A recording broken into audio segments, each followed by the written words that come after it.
ഞാൻ പണിയെടുത്ത കൂലിയാണ് ചോദിച്ചാലുണ്ട്.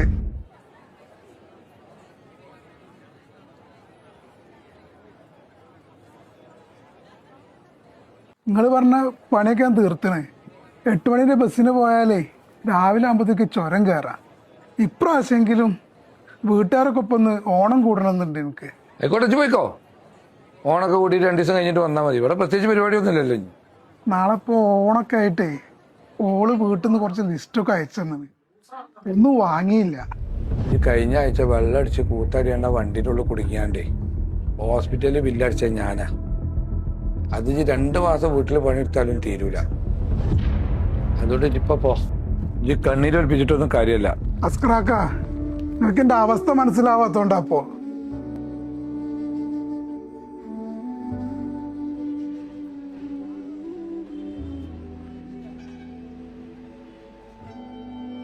അറിഞ്ഞട്ടാ നിങ്ങളെന്താ നാട്ടിൽ പോണില്ല? എങ്ങനെ പോവാ?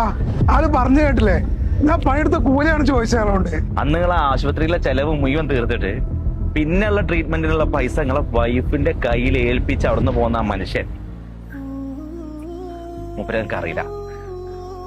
ഇതാ നിങ്ങളെ കയ്യിൽ ഏൽപ്പിക്കരുത്, നിങ്ങളെ വൈഫിനെ അയച്ചു കൊടുത്താൽ മതി എന്ന് പറഞ്ഞ് പിന്നെ ഏൽപ്പിച്ച പൈസയാണത്. നിങ്ങളെ കയ്യിൽ പൈസ നിൽക്കൂല എന്നുള്ളത് മൂപ്പർക്ക് നല്ലോണം അറിയാം. നിങ്ങൾ കേറണ്ടോ? ഇത് വൈത്തിരിക്കലെ ലാസ്റ്റ് ബസ്സാ. ഇജ്ജ കൊടുത്തോ? ആ ഞാൻ കൊടുത്ത്. ഓഞ്ഞ കൊറേ ബിരിയാണി ഉണ്ടാവൂലേ? ഏയ് മൂപ്പർക്ക് ആ പൈസ കൊടുത്തപ്പോഴേ മൂപ്പര് 2 കണ്ണെന്ന് അറിഞ്ഞീനി. നിങ്ങൾ എന്താന്നുള്ളത് മൂപ്പർക്ക് നല്ലോണം അറിയാം. ആ പൈസ ഞാൻ ഓന്റെ കയ്യിൽ കൊടുത്താലും അത് അവിടെ എത്തൂല. മൂപ്പർക്ക് ഞാനതൊരു കാര്യം പറഞ്ഞ് മനസ്സിലാക്കി കൊടുത്തില്ല. അതൊരു സാധനം.